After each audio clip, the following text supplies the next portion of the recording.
नमस्कार विभावरी बिडवे. खूप दिवस आपण या विषयावर पॉडकास्ट करायचं म्हणत होतो. आत्ता विवाह ठरणं, तो टिकणं ह्याच्यावर खूप जोरात चर्चा चालू आहे. आणि एक प्रॅक्टिस करणारी लॉयर म्हणून मला असं वाटतं सगळ्यांना विवाहाचे जे कायदे आहेत आपल्या देशातले त्याच्याबद्दल तू थोडी जाणकार म्हणून माहिती सांगावीस. कारण तू कायमच कॉन्स्टिट्यूशन, आपल्या सुप्रीम कोर्टाचे निकाल याबद्दल लिहित असतेस. तर इतर कायदे आणि विवाहाचा कायदा ह्याच्यात मूलभूत काय फरक आहे असं सांगशील? खूप छान हा पहिलाच प्रश्न आहे. पण सर्वप्रथम सांगते की मला खूप छान वाटतंय तुझ्याशी ह्या विषयावर बोलणार आहे. मागची 25 वर्ष साधारणपणे आपण ही गोष्ट खूप वेळा डिस्कस केलेली आहे. अर्थात क्लायंटची नावं घेऊन वगैरे नाही, पण अकॅडमिकली आपण अनेक केसेस डिस्कस केलेले आहेत. आणि आज एकूण विवाह किंवा विवाहपूर्व जे कायदे लागू होतात किंवा ज्या गोष्टींचा विचार मुलं मुली करतात त्या सगळ्यावर बोलताना तुझ्याशी खूप आनंद होतो आहे मला. पहिला प्रश्न छान विचारला आहेस. विवाह किंवा कुटुंब ही एक संस्था आहे, विवाह संस्था आहे, कुटुंब संस्था आपण त्यांना म्हणतो. आणि ती प्राचीन काळापासून इव्हॉल्व्ह होत गेलेली संस्था आहे. त्याच्यामध्ये अनेक व्यक्तींच्या इन्व्हॉल्वमेंट्स असतात. कुटुंबातील सदस्य, फक्त मुलगा आणि मुलीचं लग्न नसतं ते, तर कुटुंबाचे अनेक सदस्य त्यामध्ये इन्व्हॉल्व्ह असतात. त्याच्यामध्ये भावनिक अटॅचमेंट असते. आणि जेव्हा आपण इतर कायद्यांचा विचार करतो तेव्हा ती कॉन्ट्रॅक्च्युअल लायबिलिटीज असतात. काही देणं घेणं या संदर्भातल्या त्या गोष्टी असतात किंवा त्या थोड्या मॉडर्न कन्सेप्ट झाल्या, पार्टनरशिप किंवा इंडियन कंपनीज ऍक्ट. आणि त्याच्यामध्ये निर्णय घेताना आपल्या त्यात भावना नसतात. पण जेव्हा एखादी मुलगा माझ्याकडे येतो एखादी समस्या घेऊन विवाहाच्या संदर्भातली, तेव्हा खूपदा असं होतं की ती व्यक्ती कशी आहे, तिची भावनिक मॅच्युरिटी किती आहे, तिचं शिक्षण किती आहे, तिची एकूण आर्थिक इंडिपेंडन्स किती आहे, हा सगळा विचार करून त्याचे निर्णय घेतले जातात. म्हणजे पार्टनरशिप संदर्भातल्या, कॉन्ट्रॅक्च्युअल लायबिलिटी संदर्भातल्या जर मला एखाद्या गोष्टीसाठी नोटीस द्यावी लागली तर अगदी प्लेनली मी नोटीस देऊन टाकते की ठीक आहे, ब्रीच ऑफ कॉन्ट्रॅक्ट दिसतोय आणि आपण देऊन टाकली आहे नोटीस. पण विवाहाच्या संदर्भात असं करून चालत नाही. खूप डिस्कशन करावं लागतं, त्या व्यक्तींना समजून घ्यावं लागतं.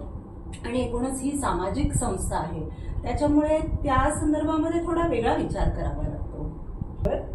विवाह ही एक संस्था आहे असंच आपण मानतो, परंतु प्रत्येक लग्न टिकतंच असं नाही. आणि काळानुरूप या लग्नाकडे बघायचा दृष्टिकोन सुद्धा बदलत चाललेला आहे असं आपल्याला वारंवार जाणवतंय. आणि त्यासाठीच आपण ही चर्चा करतोय.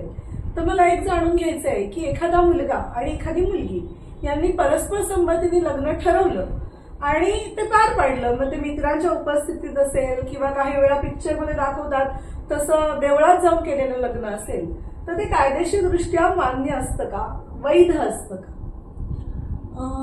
आपण त्यातल्या विधी ह्या भागाकडे जर असं नंतर बोलूयात. पण कायद्याचं बोलतोय आपण आता. म्हणजे विवाह ह्या गोष्टीला आता सध्या इतके आयाम आहेत, खूप जास्त सामाजिक बदल झालेले आहेत मागच्या काही वर्षात अनेक गोष्टींमुळे. आपण आता सामाजिक पेक्षा कायद्यावर जास्त भर देऊयात. कायदा सर्वांना सांगण्यास संदर्भामध्ये आपण बोलूयात. कायद्यामध्ये मात्र वैध कुठले आणि अवैध कुठले किंवा वॉइड कुठले आणि वॉइडेबल कुठले ह्यामध्ये फरक केलेला आहे. विवाह वैध झाला तर त्याचा नंतर जेव्हा तो तुटण्याची वेळ येते तेव्हा त्याला घटस्फोट असं म्हणतात. पण विवाह जेव्हा वॉइड असतो तेव्हा त्याचं एक वेगळं स्वतंत्र डिक्लरेशन करून घ्यावं लागतं, त्याला घटस्फोट म्हणत नाही. आणि जेव्हा तो वॉइडेबल असतो तेव्हा तो ॲनल करून घ्यावा लागतं, म्हणजे डिग्री ऑफ ॲनलमेंट असं आपण नेहमी म्हणतो. तर ह्या 3 गोष्टींमध्ये फरक आहेत. वॉइड विवाह म्हणजे तो प्रथमपासूनच शून्य विवाह आहे असं. उदाहरणार्थ जर कन्सेंट किंवा संमती ही जर फ्रॉड्युलंटली घेतलेली असेल किंवा मायनर असेल, आपण बालविवाह म्हणतो की 18 वर्षाच्या खाली मुलीचं आणि 21 वर्षाच्या खाली मुलाचं लग्न जर झालं तर ते पूर्णपणे वॉइड असतं. किंवा विवाहाच्या वेळेला पहिला विवाह झालेला असेल तर तो विवाह पूर्णपणे वॉइड असतो, शून्यवत असतो आणि त्याचं डिक्लरेशन घेतलं जातं कायद्याने. आणि दुसरा प्रकार म्हणजे वॉइडेबल. याचा अर्थ तुम्ही ते लग्न वॉइड करून घेऊ शकता ते प्रथमपासूनच शून्य असतं असं नाही. तर त्याच्याही केसमध्ये अनेक म्हणजे जर लग्नाच्या संदर्भात विवाह संबंध स्थापन झाले नाहीत किंवा इम्पॉर्टन्सी हे खूप महत्वाचं ग्राउंड त्याच्यामध्ये असतं. तर जर इम्पॉर्टन्सी असेल आणि विवाह संबंध काही दिवसात नाही स्थापन झाले तर ती अनलमेंटची डिग्री घेतली जाते. तर त्याला व्हॉइडेबल विवाह म्हणतात. आणि मग घटस्फोटाची कारणंही वेगळी आहेत. असं एक साधारण ढोबळमानाने हे कायद्याचे प्रकार आहेत. म्हणजे थोडक्यात मला असं समजलं की व्हॉइड म्हणजे पूर्णपणे हा विवाह निषिद्ध मानलेला आहे किंवा तो अस्तित्वातच नाही असं कायदा सांगतो. आणि जर का एखादा पुरुष पिता होण्यासाठी सक्षम नाही म्हणजे तो इम्पॉर्टंट आहे तर हे सिद्ध करण्यासाठी काही वैद्यकीय पुराव्यांची गरज असते की फक्त मानसिकता किंवा काही मानसिक कारणांमुळे दोन्हीही प्रकार त्यामध्ये म्हटलेले आहेत. मानसिक कारणामुळे जर वैवाहिक संबंध स्थापन झाले नाहीत तरी सुद्धा तो रद्द योग्य व्हॉइडेबल विवाह असतो.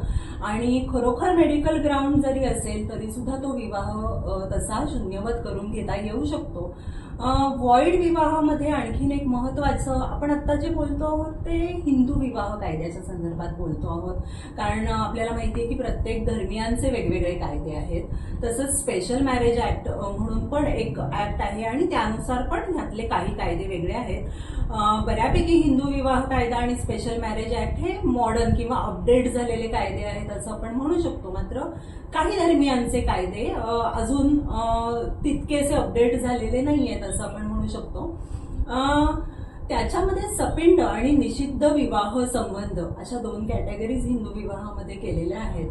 तर निषिद्ध विवाह म्हणजे काही नातेसंबंध सांगितलेले आहेत की बहीण भाऊ, काका, आत्या, मामा, तसंच खालच्या डिग्रीज मधल्या सुद्धा अशांशी विवाह होऊ शकत नाही. आणि तो जर केला तर तो पूर्णतः शून्य असतो.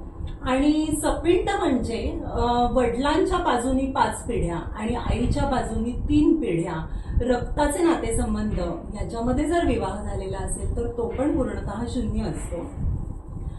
तर ही एक खूप महत्वाची गोष्ट आहे. आणि अनेक धर्मियांच्या कायद्यामध्ये किंवा विशेष विवाह कायदा स्पेशल मॅरेज ऍक्ट मध्ये पण अशा काही प्रोहिबिटेड डिग्रीज सांगितलेल्या आहेत. पण त्या सगळ्यामध्ये थोडा थोडा फरक असतो. तर हे सपिंड आणि प्रोहिबिटेड डिग्रीज ही एक स्पेशल प्रोव्हिजन आहे असं पण म्हणू शकतो. पण अनेक समाजांमध्ये असं दिसतं की आत्ते मामा भावंडांमध्ये सर्रास विवाह केले जातात.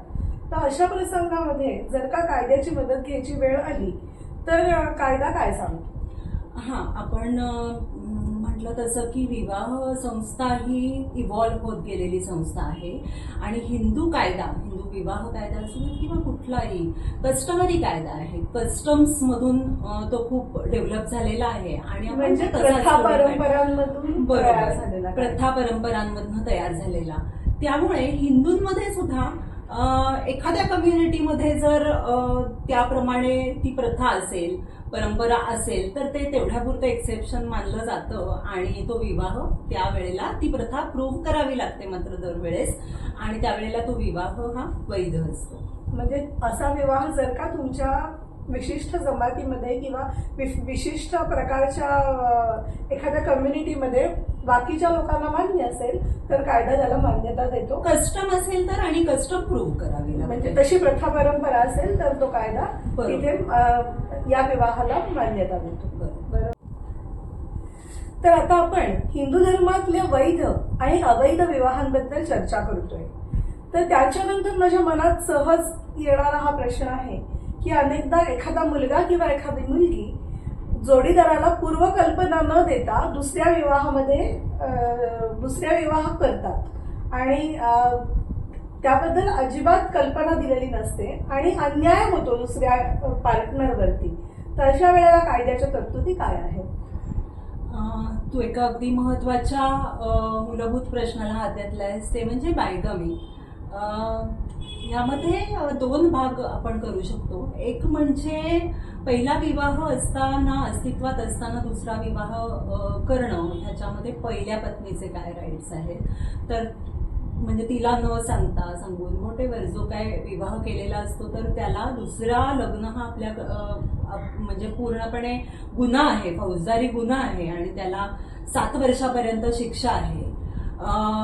ते एक घटस्फोटाचं कारण सुद्धा आहे आणि पहिली पत्नी त्याच्यावर ऍक्शन घेऊ शकते.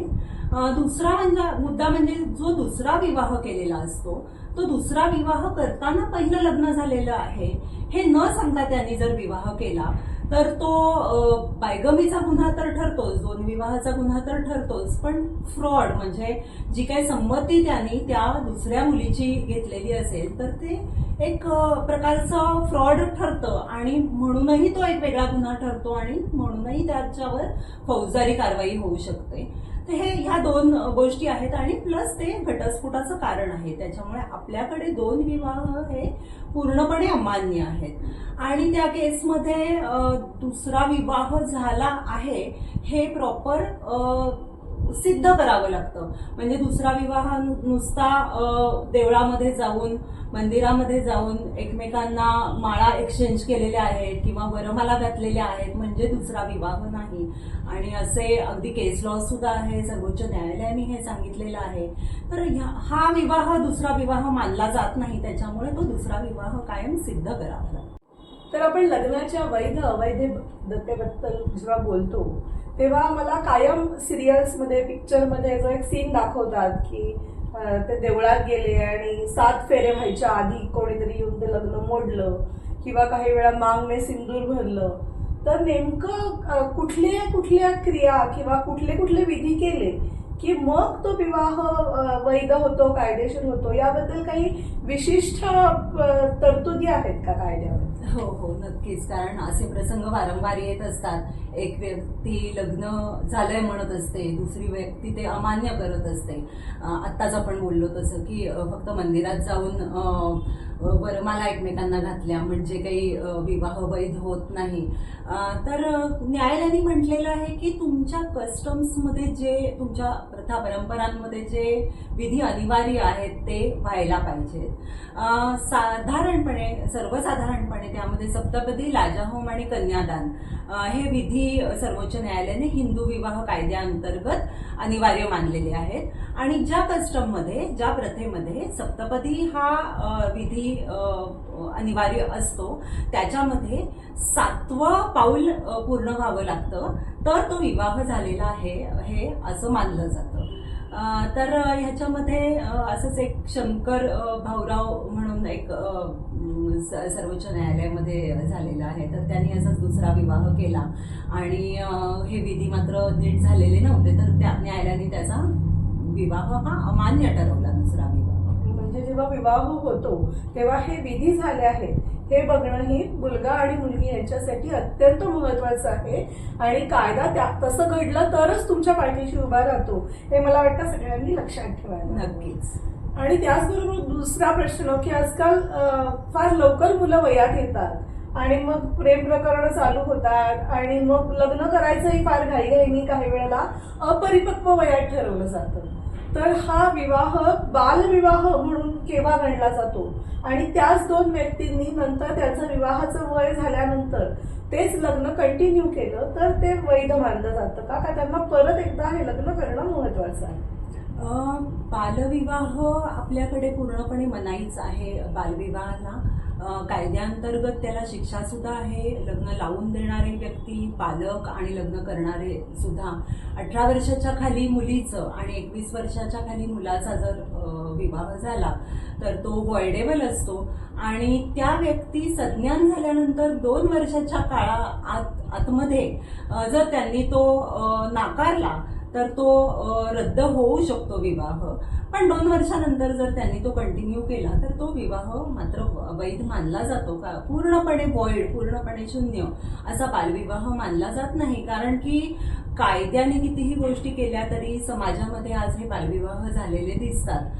त्याच्यामुळे कायद्याने त्याला मनाई केलेली आहे तथापि तो पूर्णपणे शून्यवत नसतो आणि त्याच्यामधून झालेली मुलं जी असतात त्यांना त्यांचे पूर्णतः हक्क मिळतात. कारण सामाजिक स्थिती काय आहे ह्याच्याकडे पण कायद्याला बघावं लागतं. म्हणजे उदाहरणार्थ एखाद्या मुलीचा बालविवाह झाला, त्यातून तिला एखादी संतती झाली, तर त्या मुलीला सुद्धा पत्नीचे हक्क मिळतात का? नक्कीच, त्या मुलीलाही पत्नीचे हक्क मिळतात आणि मुलांनाही पूर्ण वारसा हक्क आणि मुलं म्हणून वैध विवाहातनं झालेली औरस मुलं म्हणून त्यांना पूर्णपणे हक्क मिळतात. आणि मग तरी सुद्धा शिक्षेच्या तरतुदी पण आहेतच. म्हणजे हा कायदा एकीकडे स्त्रीवर होणाऱ्या अन्यायाला कुठेतरी वाचा फोडण्याचं काम अनेकदा, करतो. कारण अनेकदा बालविवाह हे कुठेतरी फसवून, फूस लावून, बळजबरीने असे सुद्धा होऊ शकतात आणि त्या केसमध्ये हे सगळे अधिकार आहेत. किंवा कुठेतरी एक टीन एज ज्याला आपण म्हणतो की वयात आलेल्या मुलींची लग्न लागणं आणि खरोखर बालकं असताना विवाह लागणं, याच्यामध्ये कायद्याला फरक करावा लागतो. म्हणजे मला असं वाटतं की कायदा प्रत्येक वेळा एक माणुसकीच्या दृष्टिकोनातून आणि त्यातल्या त्यात कमी नुकसान कसं होईल हे बघून न्याय प्रस्थापित होण्यासाठी म्हणून जे काही शक्य आहे तेवढं कायदा आणि ह्या गोष्टीमध्ये इतकी कॉम्बिनेशन्स असतात की प्रत्येक फॅक्ट ही वेगळी असते, प्रत्येक सर्कमस्टन्सेस वेगळे असतात, तर त्याच्यावर न्याय निर्णय खूप विचाराने आणि न्यायपूर्ण मार्गानेच द्यावा लागतो. म्हणजे थोडक्यात हे व्यक्तिविशिष्ट किंवा परिस्थिती सापेक्ष पद्धतीने कायदा असू शकतो. कमीत कमी नुकसान कसं होईल अशा पद्धतीने लागू होतो आणि ह्याच्यातून आलेल्या अनावरस संततीला सुद्धा कायदा संरक्षण देतो. हे मला वाटतं सगळ्यात महत्वाचं लक्षात. अनावरस म्हणताच येणार नाही तिला, म्हणजे ती पूर्णपणे वैध संतती असते सर्व हक्कांसाठी. अच्छा, अशा विवाहात आलेल्या संततीला अनावरस असं कायदा म्हणत नाही. बरोबर ना? बरोबर, अगदी.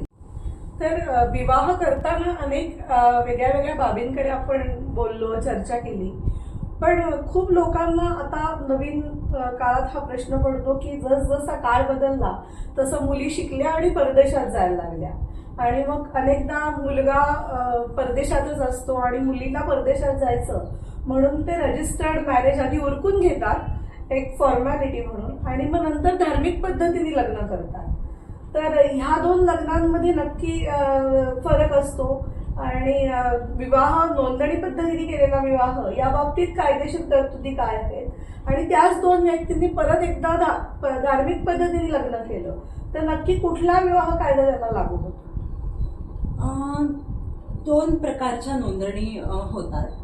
एक म्हणजे विवाह विधीपूर्वक झालेला आहे त्या त्या धर्मांतर्गत आणि त्याच्यानंतर नोंदणी ही मध्यंतरी. मी मध्ये थोडं थांबवते. लग्न झाल्यानंतर ही नोंदणी केली जाते, बरोबर, तर ती तिथेच करणं कंपल्सरी असतं का हे पण या प्रश्नावर मला जाणून घ्यायचं. मी सांगते बोलण्याच्या अवघात. तर मी म्हटलं तसं की त्या त्या धर्मांतर्गत नोंदणी झालेली आहे, त्या त्या धर्मांतर्गत विधीपूर्वक विवाह झालेला आहे आणि त्याच्यानंतर नोंदणी ही मध्यंतरी एका सीमा कुमार वर्सेस अश्विनी कुमार या लग्नामध्ये किंवा ह्या डिस्प्यूटमध्ये सुप्रीम कोर्टाने असा निकाल दिला की सर्वच दरम्यानसाठी एकूण हे नोंदणी ही अनिवार्य करावी असं, आणि त्याप्रमाणे काही झालं सुद्धा, म्हणजे काही प्रोव्हिजन्स झाल्या, काही कायदे पास झाले आणि ही नोंदणी कंपल्सरी केली सुद्धा. पण नोंदणी म्हणजे विधीपूर्वक लग्न झाल्यानंतरची नोंदणी ही अनिवार्य नसते अशा अर्थाने की ती विवाह निर्माण करत नाही, तर ती विवाहाचा पुरावा निर्माण करते, विवाहाचं प्रूफ निर्माण करते. कारण विवाह विधीपूर्वक झाल्यानंतर काही फोटो वगैरे असतात, जे फोटो हे हा एव्हिडन्स असतो, पण हा एव्हिडन्स आपण दरवेळेस विजा असेल, इन्शुरन्स असेल, जॉईंट अकाउंट असेल किंवा नंतरच्याही कधी समजा वेळ पडली की कोर्टामध्ये जाण्याची, कोडगी असू देत किंवा वारसा हक्क असू देत, ह्यासाठी जर वेळ पडली तर दरवेळेस हे फोटो किंवा हे विवाह सिद्ध करणं शक्य नसतं आणि त्याच्यासाठी ही नोंदणी उपयोगात येते. तुझा दुसरा प्रश्न असा होता की लग्न जर नोंदणी पद्धतीने केलं, म्हणजे सर्वसामान्य भाषेत त्याला कोर्ट मॅरेज असं म्हटलं जातं, तर ते लग्न हे स्पेशल मॅरेज ऍक्ट खाली होतं, विशेष विवाह कायद्याखाली होतं आणि तिथे कुठल्याही दोन स्वतंत्र धर्माच्या व्यक्ती लग्न करू शकतात आणि एकाच धर्माच्या व्यक्ती सुद्धा लग्न करू शकतात आणि त्याला कोर्ट मॅरेज म्हणतात. की लग्नच नोंदणी पद्धतीने करायचं, त्याला काही एक तरतुदी असतात, तिथे काही दिवसांची नोटीस द्यावी लागते आणि त्याच्यानंतर ते केवळ सह्या करून ते लग्न होतं आणि त्याचं एक सर्टिफिकेट मिळतं. तर तो प्रश्नच नव्हता. आता प्रश्न असा पुढे येतो की कुठलं लग्न, म्हणजे कधीतरी फॉरेनला जायचं असतं, खूप विजासाठी अप्लाय करायचं असतं आणि पटकिनी तिथे जाण्यासाठी म्हणून आधी नोंदणी पद्धतीने करून, तर जे लग्न पहिलं होतं ते त्या कायद्याखाली मानलं जातं. म्हणजे जर पहिलं लग्न विशेष विवाह कायद्याखाली झालं तर ते तुमचं लग्न नोंदणी पद्धतीने झालेलं आहे, कोर्ट मॅरेज झालेलं आहे असं मानलं जातं. आणि मग नंतर जर विधी केले तर ते केवळ उपचारापुरते किंवा तुमच्या हौसेपोटी केले असे मानले जातात. आणि अन्यथा लग्नानंतर जी नोंदणी केली जाते ती मग तेव्हा ते विधीपूर्वकच असतात. तर एकूण म्हणजे नोंदणी ही विधीपूर्वक लग्नानंतरची नोंदणी ही लग्न निर्माण करत नाही, तर लग्नाचा पुरावा निर्माण करते. पण मग या दोन वेगळ्या वेगळ्या पद्धतीने एकाच जोडप्याने लग्न केलं तर त्यांना जे कायदे लागू होतात ते वेगळे वेगळे असतात का? म्हणजे एखाद्या जोडप्याने फक्त धार्मिक पद्धतीने लग्न केलं आणि एखाद्या जोडप्याने दोन्ही पद्धतीने लग्न केलं, आणि तू सांगितलंस की फक्त आधीची पद्धत, म्हणजे आधी ज्या प्रकारे लग्न झालं ते कायदे त्याला लागू होतात. तर जर का लग्नामध्ये काही पेच प्रसंग निर्माण झाला तर कुठल्या बाबतीमध्ये हे कायदे बदलतात किंवा काही अन्याय होतो का किंवा काही फायदे मिळतात का दोन्ही पद्धतीने? अन्याय होतो असं म्हणणार नाही आपण. त्यामध्ये आता खूप प्रकार आहेत. एकतर दोन हिंदू व्यक्तींनी जर लग्न केलं स्पेशल मॅरेज ऍक्ट खाली, विशेष विवाह कायद्याखाली, तर त्याला काही एक्सेप्शन्स आहेत की त्यांना ते हिंदू म्हणूनच राहतात, त्यांची मुलं पण हिंदू म्हणूनच असतात. पण विशेष विवाह कायद्याखाली समजा धर्मांतरण न करता दोन अन्य धर्मांच्या व्यक्तींनी लग्न केलं तर त्यांना सगळे ते कायदे, विशेष विवाह कायद्यामध्ये जी घटस्फोटाची कारणं किंवा जी पुढे पोटगीच्या संदर्भामध्ये ज्या तरतुदी आहेत ते लागू होतात. तसंच वारसा हक्क हा कायदा जो आहे, वारसा हक्क ह्या सगळ्याला पर्सनल लॉज म्हणतात आपल्याकडे. विवाह, घटस्फोट, दत्तक ह्या सगळ्याला वैयक्तिक कायदे म्हणतात. तसंच वारसा हक्काचे कायदे सुद्धा प्रत्येक धर्मियांचे वेगळे आहेत. हिंदू सक्सेशन ऍक्ट आहे, तसाच इंडियन सक्सेशन ऍक्ट आहे. जेव्हा दोन वेगळ्या धर्मांच्या व्यक्ती ह्या विशेष विवाह कायद्याखाली लग्न करतात तेव्हा त्यांना आणि त्यांच्या मुलांना इंडियन सक्सेशन ऍक्ट लागू होतो. आपल्या धर्मियातल्या तरतुदी त्या वारसा हक्काच्या त्यांना लागू होत नाहीत. पण हिंदूंना मात्र हे एक्सेप्शन आहे. दोन हिंदू व्यक्तींनी जर त्याच्याखाली लग्न केलं तर त्या कायम हिंदूच राहतात, त्यांची मुलंही कायम हिंदूच राहतात. म्हणजे नोंदणी पद्धतीने केलेल्या विवाहाने फारसा फरक दोन हिंदू व्यक्ती असतील तर पडत नाही. दोन हिंदू असतील तर पडत नाही, बरोबर आहे. पण दोन अन्य धर्मियांच्या असतील तर खूप फरक पडतो. कारण अन्य धर्मियात एकतर आपण मगाशी जे डिस्कस केलं की सपिंड किंवा प्रोहिबिटेड डिग्रीज, निषिद्ध नातेसंबंध विवाह, हे प्रत्येक धर्मियांचे वेगवेगळे आहेत. तसंच विशेष विवाह कायद्याखाली सुद्धा ते काही वेगळे मानलेले आहेत. अन्याय असा होत नाही. पण माझ्याकडे एक केस मागे एकदा आली होती की एकाला विवाह अमान्य होता आणि त्याला हे ग्राउंड घ्यायचं होतं, त्याला हा आधार घ्यायचा होता त्याच्या घटस्फोटासाठी किंवा लग्न तोडण्यासाठी असं म्हणूयात त्याला, की ही माझी एक लांबची बहीण आहे आणि आमचा विवाहच निषिद्ध आहे म्हणून. आणि तर मी कागदपत्र बघितली. मला काही दिवसांनी त्यांचेही असेच काही हार घातलेले वगैरे फोटो होते पहिल्यांदा भेटायला आले तेव्हा वगैरे. आणि नंतर कागदपत्र आल्यानंतर मला दिसलं की त्यांचा विवाह हा विशेष विवाह कायद्याखाली झालेला आहे आणि त्याच्यामध्ये मात्र हा विवाह संबंध किंवा हा नातेसंबंध निषिद्ध विवाहामध्ये गणला जात नाही आणि त्यांचा विवाह हा परफेक्टली व्हॅलिड होता. अर्थात त्यांना इतर कारणं घटस्फोटाची, सेपरेट होण्याची कायद्याने दिलेली असतात. पण हा असा फरक मात्र असू शकतो. म्हणजे ही पळवाट म्हणून त्याला वापरता आली नाही. पळवाट म्हणून त्याला वापरता आली नाही. एक ह्यामध्ये महत्वाचं सांगायचं म्हणजे नोंदणी कंपल्सरी आहे की नाही. तर जर नोंदणी झाली नसेल, अर्थात विधीपूर्वक लग्न झाल्यानंतर, तर त्यांनी विवाह अमान्य होत नाही. फक्त तुमच्याकडे पुरावा राहत नाही, सहज वापरता येण्याजोगा असं म्हणूयात आपण त्याला. पण मग काही काळानंतर सुद्धा लग्नाची नोंदणी करता येते का? नक्कीच करता येते. अनेक महिन्यांनी केली जाते नोंदणी, जशी गरज पडेल तशी केली जाते. म्हणजे त्या कारणासाठी विवाह नाकारला जाऊ शकत नाही, तो अमान्य होत नाही. म्हणजे थोडक्यात विधीपूर्वक लग्न झालं, मुलगी सासरी आली, नंतर मोठा प्रश्न आता निर्माण होतो की तिने आडनाव बदलायचं का नाही.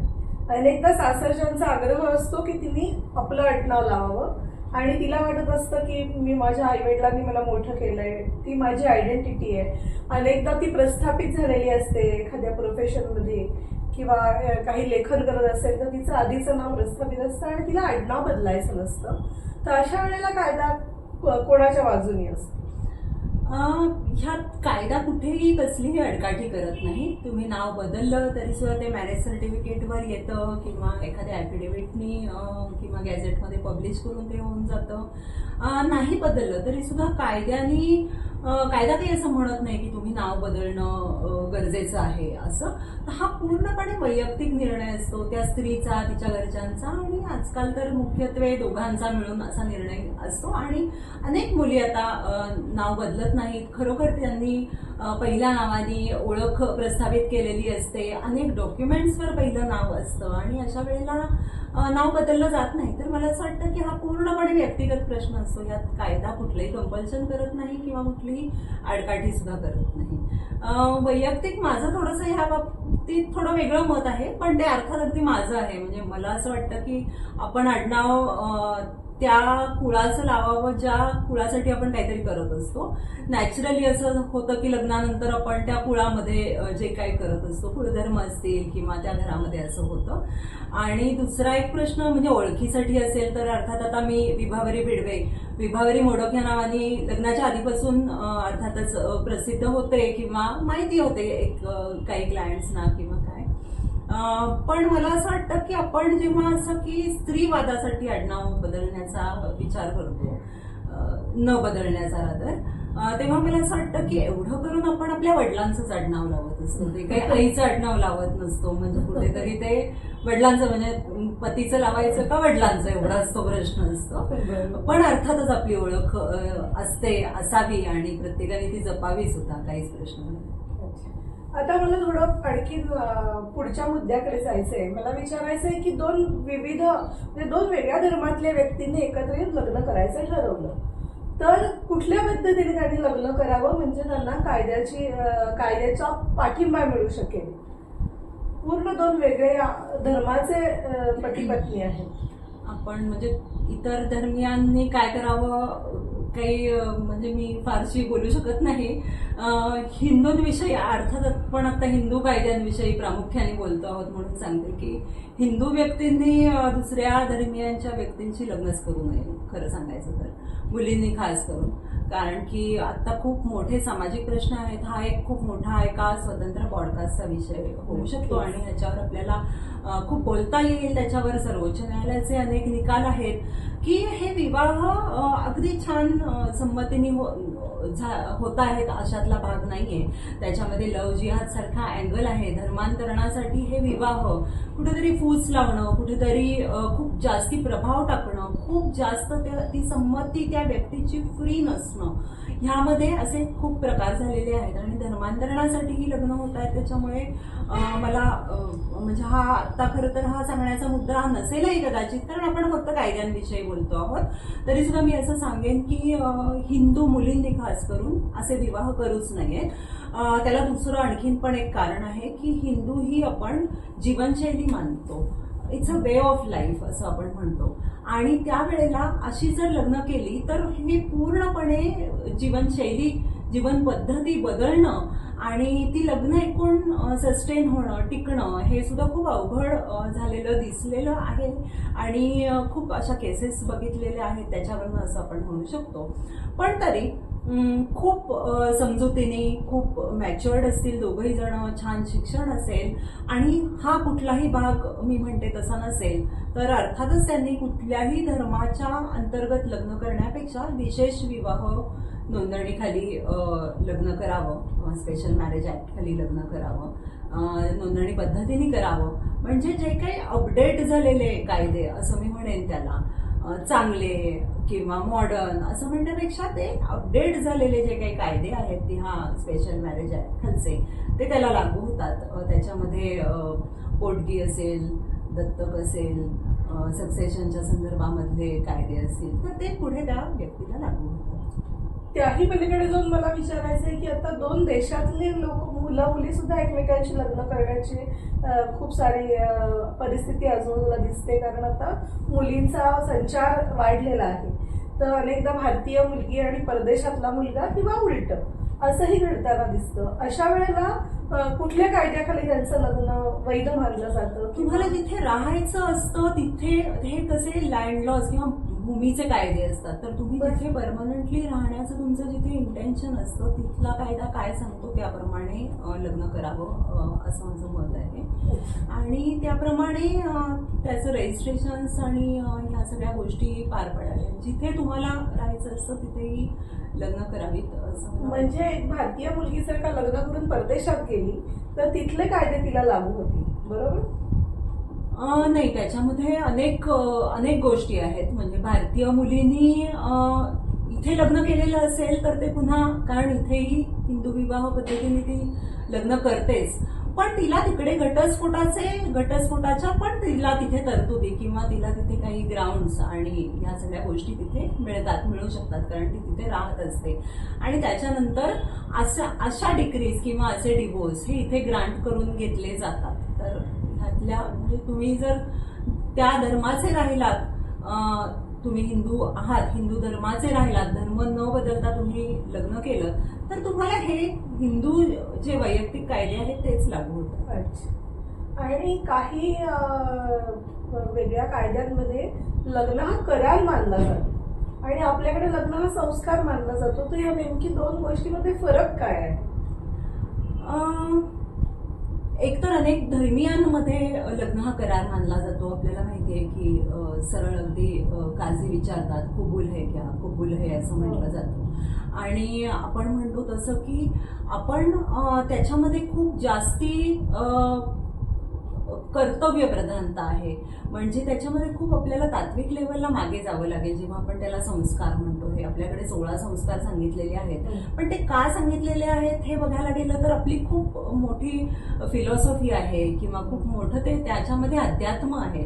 आणि एकूण आपल्या समाजात ही कर्तव्य प्रधानता आहे. आणि लग्न हे करणं हे केवळ म्हणजे शरीर संबंध मान्यता प्राप्त शरीर संबंधांना देणं केवळ एवढंच नसून त्या स्त्री आणि पुरुषांनी एकत्र येऊन विवाह करून त्या कुटुंबाला अख्ख्या सावरून धरायचं आहे आणि एक गृहस्थाश्रम पार करायचा आहे. खूप 4 मोठे आश्रम सांगितलेले आहेत. त्यातल्या गृहस्थाश्रम ही एक खूप मोठी जबाबदारी आहे, एक खूप मोठं कर्तव्य आहे. आणि त्या गृहस्थाश्रमा फक्त त्या दोघांचा नाही आहे, त्याच्यामध्ये मुलं आहेत, ज्येष्ठ आहेत आणि सांगितलेली पूर्वजांच्या संदर्भातली असू देत किंवा काय अनेक ऋण आहेत, ती ऋण फेडायची आहेत. आणि हा एक मोठा पार्ट आहे हा गृहस्थाश्रम हा. आणि त्यासाठी लग्न आहे, म्हणून हा संस्कार आहे.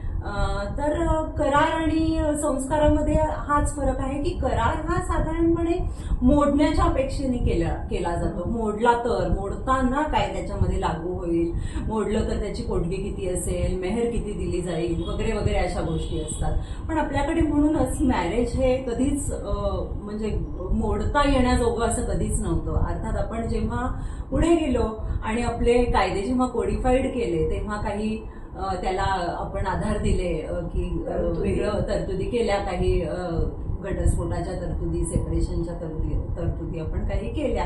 पण अजूनही जरी आपण म्हटलो की घटस्फोटाचं प्रमाण वाढतंय किंवा काय, तरी सुद्धा आपल्याकडे एवढ्या सहसा घेतला जात नाही, कारण तो संस्कार आहे हे सगळ्यांनाच मानलं जातं, सगळेच जण मानतात आणि ती कर्तव्य प्रधानता अजूनही आपल्याकडे शिल्लक आहे असं. आतापर्यंत आपण बऱ्याच वेगळ्या विवाहाच्या पार्श्वभूमीबद्दल बोललो. आता मुलींचं लग्नाचं वय पण वाढत चाललंय. तर अशा वेळेला लग्न ठरवताना तिची संमती घेणं किती महत्वाचं आहे.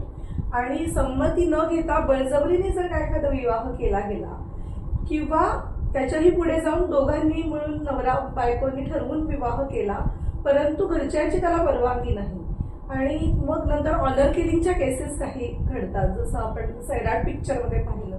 तर या तिन्ही संदर्भातील काय काय तरतुदी आहेत त्याच्याबद्दल सांगशील? एक म्हणजे विवाह मान्य वैध असण्यासाठी त्या व्यक्तीची फ्री कन्सेंट असायला लागते आणि ती कन्सेंट देण्यासाठी सक्षम असावी लागते. म्हणजे तिची मानसिक स्थिती उत्तम असावी लागते, ती कुठल्याही इन्सॅनिटीमुळे आजारी नसावी, मानसिक गंभीर कुठलाही आजार नसावा. आणि दुसरं म्हणजे ती 18 वर्ष पूर्ण झालेली व्यक्ती असावी लागते, मेजर असावी लागते, संज्ञान असावी लागते. फ्री कन्सेंट म्हणजे ह्यामध्ये कुठलाही दबाव किंवा कुठलाही फोर्स किंवा कुठलाही आमिष न दाखवता त्या व्यक्तीने मुक्तपणे सक्षम अवस्थेमध्ये दिलेली तिची ही मान्यता असावी लागते. आणि मग त्यामध्ये जर कुठलाही काही आर्थिक बाबतीत खूप जास्ती काही वेगळं रिप्रेझेंटेशन केलेलं असेल किंवा काहीही ज्याला आमिष दाखवणं, फूस लावणं ज्याला म्हणतात, तर अशा पद्धतीने मिळवलेली जर ती कन्सेंट असेल तर ती कन्सेंट किंवा वेगळा धर्म आहे हे दाखवून जर कन्सेंट मिळालेली असेल तर त्याला फ्री कन्सेंट म्हणता येत नाही. वेगळा म्हणजे चुकीचा, नसलेला धर्म. चुकीचा म्हणजे जी मटेरियल गोष्ट कळल्यामुळे त्या व्यक्तीने तिचं लग्न नाकारलं असतं, ती लग्नाला हो म्हणाली नसती, अशी मटेरियल गोष्ट ही दबाव असू शकते, फोर्स असू शकता, खोटं रिप्रेझेंटेशन असू शकतं, तर ती कन्सेंट फ्री होऊ शकत नाही आणि असा विवाह हा वैध होऊ शकत नाही. ही झाली त्या मुलीची आपण मुलींविषयी बोलतोय प्रामुख्याने, कारण असं होतं की मुली या वल्नरेबल असतात प्रामुख्याने समाजामध्ये, दोघांनाही लागू आहे अर्थात हे. दुसरा मुद्दा आहे की पालकांच्या कन्सेंटचा. तर जेव्हा दोन व्यक्ती संज्ञान असतील आणि पुन्हा तेच की कन्सेंट देण्यासाठी त्या सक्षम असतील, आपली संमती देण्यासाठी सक्षम असतील, तेव्हा पालकांच्या संमतीचा मुद्दा येत नाही. आणि असे काही केस लॉस झालेले आहेत.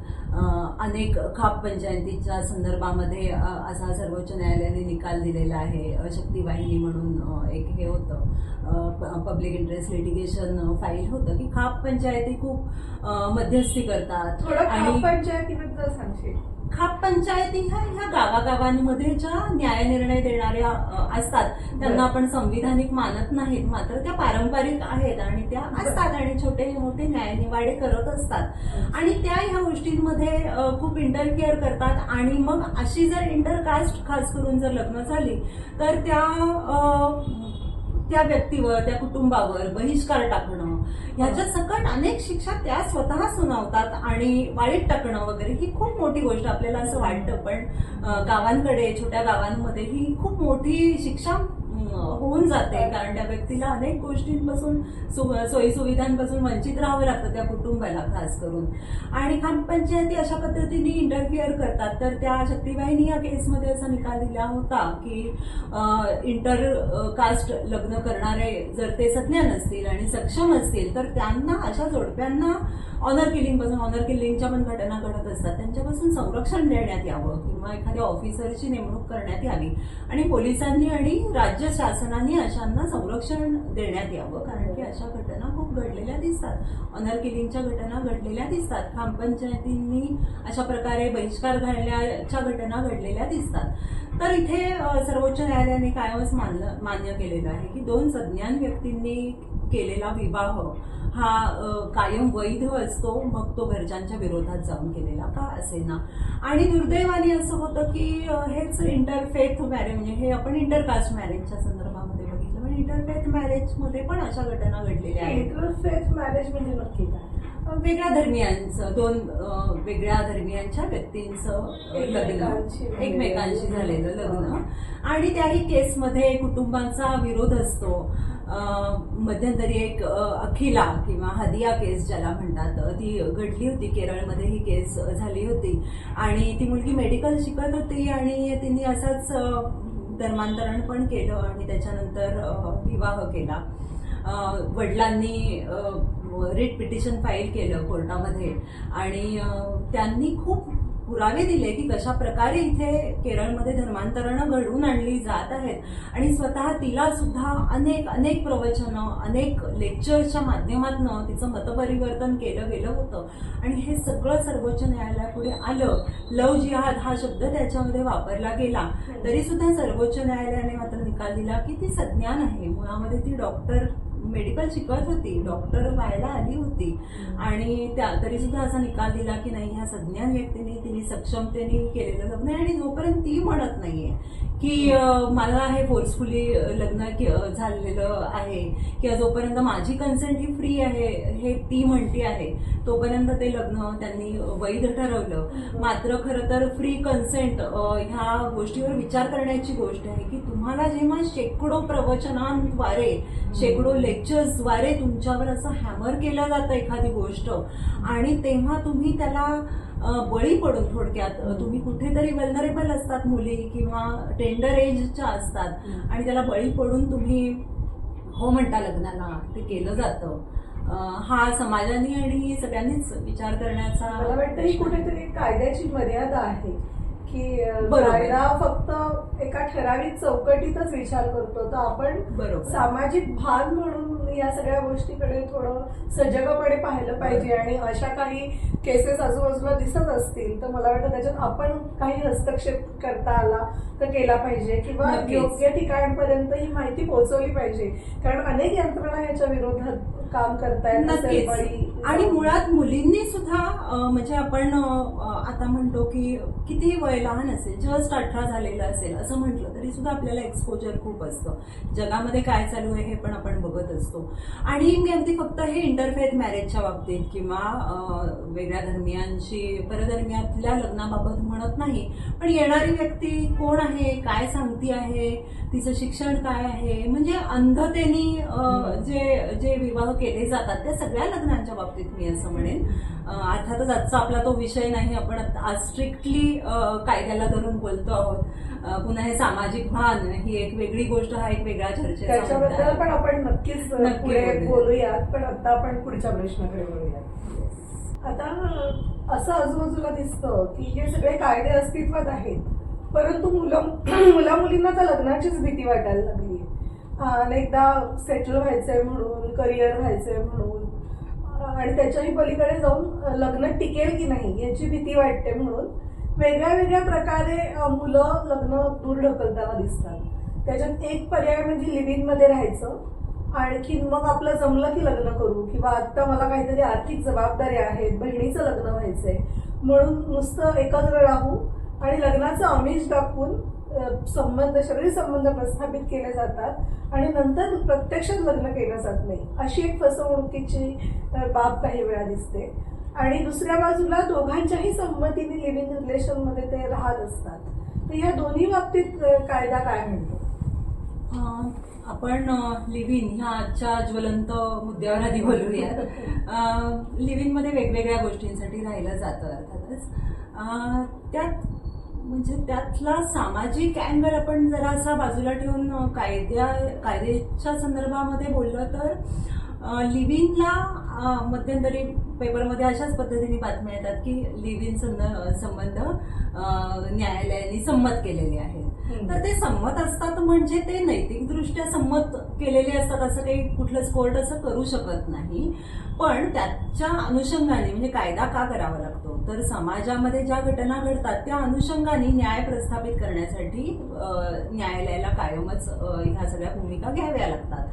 आता लिव्ह इन मध्ये राहतात हे खूप कॉमन होत चाललेलं आहे. मग त्या अनुषंगाने जेव्हा त्या दोघांच्या परस्पर संबंधातले मुद्दे हे नियमित करायची गरज लागते तेव्हा त्याला काहीतरी एक स्टेटस द्यावं लागतं.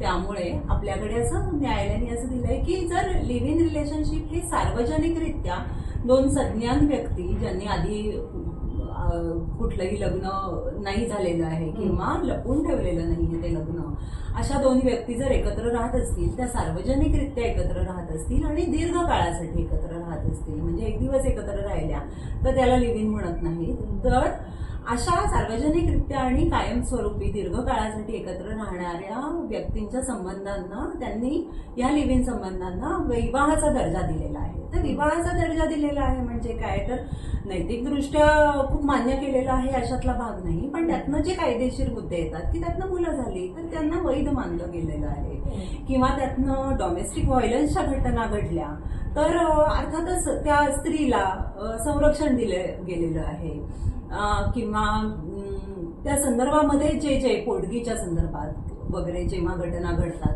तेव्हा मिळू शकते, तर त्याला विवाहाचा दर्जा तशा पद्धतीने लिव्ह इन मध्ये दिलेला आहे. लिव्ह इन मध्ये जेव्हा राहतात तेव्हा दोघांचीही त्याला मान्यता असते आणि दोघांचीही ती समज असते की आपण अशा पद्धतीने राहतोय, लग्नाचं बघणार आहोत, बघूयात, करूयात. पण तरी सुद्धा त्यातल्या ह्या नात्यातल्या एकूणच भावनिकतेमुळे किंवा काय असं होतं, असं होऊ शकतं किंवा वाटू शकतं की नाही आपण लग्न करणार आहोत, किंवा खरोखर असंही केलं जातं की लग्नाच्या आमिषाने एकत्र राहिले, ज्याला बलात्कार म्हणतात किंवा ज्याला अत्याचार आपण म्हणू शकतो, अशा पद्धतीने त्या स्त्रीला तो वाटला, झालेले प्रस्थापित झालेले संबंध असं होऊ शकतं. पण ह्यामध्ये फरक करायला पाहिजे की लग्नाचं खरंच आमिष दाखवून पहिल्यापासून जर तो तसा हेतू त्याचा असेल आणि जर तो विवाह झाला केला नाही त्यांनी, तर तो गुन्हा होऊ शकतो, ती फसवणुकीचा गुन्हा त्याच्यावर लावू शकते. मात्र प्रत्येक वचनभंग हा गुन्हा नसू शकतो की काही काळ एकत्र राहिले किंवा खरोखर संबंध प्रस्थापित झाले पण काही कारणांनी लग्न झालं नाही किंवा नंतर अशी परिस्थिती निर्माण झाली, कुठलीही असू शकते की एकमेकांशी पटलं नाही असू शकते किंवा काही गोष्टी नव्याने कळल्या म्हणून ह्या व्यक्तीशी नाही लग्न करायचं असं असू शकतं. पण संबंध मात्र प्रस्थापित झालेले आहेत, तर त्या केसमध्ये प्रत्येक वचनभंग म्हणजे हे काही चिटिंग नसतं किंवा फ्रॉड नसतं आणि त्याला मग अशा प्रत्येक वचनभंगाला लग्नाच्या आमिषाने केलेला अत्याचार, केलेला बलात्कार असं मानलं जात नाही. म्हणजे थोडक्यात कायदा तुमचं इंटेन्शन काय आहे, हेतू काय आहे हे बघतो, हेतू काय आहे, आणि जाणीवपूर्वक फसवणूक नसेल तर कायदा त्याला फसवणूक म्हणत नाही. अगदी बरोबर. आता असं दिसतं अनेकदा समाजामध्ये की परदेशी जायचं आहे मुलाला किंवा मुलीला शिक्षणासाठी किंवा अन्य कारणासाठी, तर एक हमी मिळावी, आश्वासकता राहावी त्या नात्यात म्हणून साखरपुडा उरकून घेतला जातो आणि नंतर काही काळाने ते लग्न होतच नाही दुर्दैवाने. तर अशा वेळेला साखरपुड्याच्या कार्यक्रमामध्ये अनेकदा महागड्या अंगठ्या किंवा काही दागिने किंवा वारेमाप खर्च केलेला असतो, तर तो त्या खर्चाबद्दल काय करता येतं आपल्याला? त्यातला खर्च हा एक भाग झाला आणि दुसरा एक महत्वाचा मुद्दा की समजा हा साखरपुडा विवाहामध्ये परिवर्तित नाही झाला तर हा एक प्रश्न येतो की एक म्हणजे साखरपुडा हे विवाहाचं वचनच असतं किंवा विवाहाची हमी देणारा एक धार्मिक कार्यक्रम आहे. ह्याच्यामध्ये कायदा डायरेक्टली काही म्हणजे विवाह करण्यासाठी म्हणून काही कंपल्शन करू शकत नाही. अशा पद्धतीने कायद्याने कुठलंही कंपल्शन केलेलं लग्न पुढे किती टिकलं जाईल त्याच्यामुळे ह्या संदर्भामध्ये कोणाचकडून कायदा वापरला पण जात नाही. पण प्रश्न कुठे येतो की ह्याच्यामध्ये पुन्हा काही फ्रॉड आहे का, काही चिटिंग आहे का, काही मिसरिप्रेझेंटेशन आहे का, आणि तशा कारणामुळे जर मोडलेलं लग्न असेल आणि भेटींचा किंवा झालेल्या खर्चाचा प्रश्न आला तर त्याचं कॉम्पेन्सेशन किंवा त्या भेटी परत मागितल्या जातात. पण भेटी हा जनरली गिफ्टचा असा कायदा आहे की जर कुठल्याही अटींशिवाय ते जर दिलेलं असेल तर ते मात्र परत मागता येत नाही. अर्थात मोस्टली म्युच्युअल अंडरस्टँडिंगनी केलं जातं, पण त्याच्यामध्ये जर इंटेन्शन चुकीचं आहे, लग्न मोडण्यासाठीचं इंटेन्शन चुकीचं आहे असं कोणीही दाखवून दिलं तर कायद्याने त्या भेटवस्तू, झालेला वारेमाप खर्च हा परत मागता येऊ शकतो. तिसरा आणखी एक ह्यामध्ये उपमुद्दा असा आहे की हुंडा म्हणून दिलेल्या आहेत का ह्या गोष्टी, आणि ह्या परत मागायच्या तर कशा मागायच्या, कारण की हुंडा देणं आणि घेणं हे दोन्ही गुन्हे आहेत. तर कोणीच असं म्हणू शकत नाही की मी पण हुंडा दिला आणि मग म्हणून तो मला परत हवाय किंवा म्हणजे साखरपुड्याच्या वेळेला दिलेल्या महागड्या भेटी सुद्धा हुंडा म्हणूनच कन्सिडर केल्या जातात, केल्या जाऊ शकतात. त्याचं इंटेन्शन बघावं लागतं की काय दिलेलं आहे, अंगठी आहे का, आणि मुळात ती फॅक्ट काय आहे, ती परिस्थिती कशी उद्भवलेली आहे, त्याच्यामध्ये काही कारणांनी दोघांनी म्युच्युअली निर्णय घेतलेला आहे का, म्युच्युअली निर्णय घेतला असेल तर सहसा असे प्रसंग येत नाहीत, म्युच्युअली होऊन जातं. पण खूप काही गोष्टी, खूप फसवाफसवी असेल, खूप मोठा वचनभंग असेल, एखादं पहिलं लग्नच समजा डिस्क्लोज झालं तर ते खूप म्हणजे ते फ्रॉड्युलंट इंटेन्शन मानलं जातं आणि त्यावेळेला त्या भेटी आणि म्हणजे परत एकदा कायदा कोणावरही अन्याय होऊ नये हे बघतो आणि इंटेन्शन जागोजागी बघितलं जातं की तुम्ही जाणीवपूर्वक फसवणूक केलीये का हे आपोआप कालांतराने काही कारणाने. आता आपण अत्यंत संवेदनशील प्रश्नाकडे जाऊयात. LGBTQ ही जी कम्युनिटी आता नवीन खूप सगळीकडे त्याच्यावर चर्चा चाललेली आहे आणि कोणालाच त्याच्याबद्दल नीट माहिती नाही. जे काय माहिती मिळते ती या वेब सिरीज मधनं किंवा मूवीज मधनं, आणि दुसरीकडे ते स्वतःच्या हक्कांसाठी भांडतायत, मोर्चे काढतायत, लेख लिहितायत, हे पण दुसऱ्या बाजूचं चित्र दिसतं. तर अशा संबंधांमध्ये विवाह संबंध प्रस्थापित होऊ शकतात का, किंवा त्यांच्यात असलेल्या संबंधांना विवाहाचा दर्जा दिला आहे का आपल्या कायद्याने? नाही, म्हणजे तसं नुकतंच आपल्याकडे 377 म्हणून जे IPC मध्ये कलम होतं की ज्यांनी अशा प्रकारचे संबंध हे क्रिमिनलाइज होते, फौजदारी गुन्हा होते, तर त्यांना डिक्रिमिनलाइज केलेलं आहे. मध्ये नवतेज सिंग मध्ये सुप्रीम कोर्टाने असा निकाल दिलेला आहे की हे संबंध हे यांना गुन्हेगारी स्वरूप देऊ नये. याचा अर्थ अशा प्रकारे संबंध असणं हे गुन्ह्यांच्या यादीतून त्याला काढून टाकलेलं आहे. मात्र विवाह ही एक खूप इव्हॉल्व्ह होणारी किंवा कुटुंब संस्था किंवा विवाह संस्था अशी आहे, किंवा त्याला विवाहाला आपण संस्कार म्हणतो, किंवा ती समाजातनं रूढी, प्रथा, परंपरा ह्याच्यातनं निर्माण झालेली संस्था आहे. त्याच्यामुळे विरोधी बाजूनी असं आहे की त्याला विवाहाचा दर्जा असू नये असं म्हटलं जातं. पण दुसरीकडे त्यांनाही, अशाही व्यक्तींना पूर्णतः आत्मसन्मानाने, प्रतिष्ठेने जगण्याचा हक्क मिळावा याच्यासाठी लग्नासाठी जोर दिला जातो. आपल्याकडे मात्र आता तरी हे डिक्रिमिनलाइज केलेलं आहे. काही पाश्चात्य देशांमध्ये, युरोपमध्ये ह्या विवाहांना परवानगी आहे. पण विवाहाला जेव्हा परवानगी दिली जाते तेव्हा विवाहामधनं इतर जे मुद्दे निर्माण होतात की दत्तक असेल, समजा दत्तक घेण्याचा जर हक्क त्यांनी पुढे मागितला तर मग दत्तक ही मुलं कुठली असावीत, मग ती सर्वसामान्य मुलं असावीत का, मग त्या सर्वसामान्य मुलांच्या मनावर ह्या गोष्टीमुळे काही परिणाम होऊ शकेल का, त्यांच्या जेंडरच्या कन्सेप्टचं काय होईल, असे खूप प्रश्न निर्माण होतात. त्याच्यामुळे आता तरी आपल्याकडे हा प्रश्न मुद्दा नाहीये. आणि तो सर्वोच्च न्यायालयाने सुद्धा लेजिस्लेशन म्हणजे लेजिस्लेचर बॉडीजकडे तो सोपवलेला आहे. विधिमंडळांनी, सरकारने, संसदेने त्यावर निर्णय घ्यावा असं म्हटलेलं आहे. ज्या पद्धतीने ह्या कॉम्प्लेक्सिटीज वाढतात किंवा केसेस वाढतात तेव्हा कायदे केले जातात सामान्यतः, तर हा खूप एक ज्युरिस्प्रुडन्सचा मुद्दा आहे आणि त्याच्यावर डिस्कशन पण त्याच पद्धतीने व्हायला पाहिजे आणि सर्वंकष त्याच्यावर निर्णय व्हायला पाहिजे. आता कॉम्प्लेक्सिटीज म्हणजे आत्ताच्या लग्नांमध्ये सरोगसीद्वारे मुलं होतात किंवा केली जातात. कुटुंब म्हणजे बऱ्याच फॅमिलीज, दोघं जण कपल्स ही बऱ्याच जण सरोगसीची वाट घेतात आणि अशा वेळेस समजा त्यांनीही असा काही मुद्दा घेतला तर किंवा त्यांना असं वाटलं तर एवढा ह्या इथपर्यंत विचार करायला पाहिजे. आणि त्यामुळे तो हा फार एक ज्युरिस्प्रुडन्सचा भाग आहे. आणि सध्या तरी याच्यावर कुठलेही ठोस कायदे नाही, पण येणाऱ्या काळामध्ये आता त्याला विवाहाचा कुठलाही दर्जा नाही. फक्त डोमेस्टिक व्हायलन्स जर काही झाला, घरगुती छळ ज्याला म्हणतो दोघांचा झाला, तर त्याच्या अंडर काही दाद मागता येते असं आहे. कारण की ते दोघं जण एका छताखाली राहत असतात आणि मग निदान काही क्रिमिनल तरी किंवा काही गुन्हे घडू नयेत एकमेकांसाठी आणि न्याय प्रस्थापित व्हावा, न्याय दिला जावा, याच्यासाठी डोमेस्टिक व्हायलन्स सारख्या काही मुद्दे आहेत. आणि आता सध्या ते एकत्र राहतात ते काही करारांच्या द्वारे राहतात किंवा विल्स वगैरेद्वारे सक्सेशनचे मुद्दे सोडवले जातात.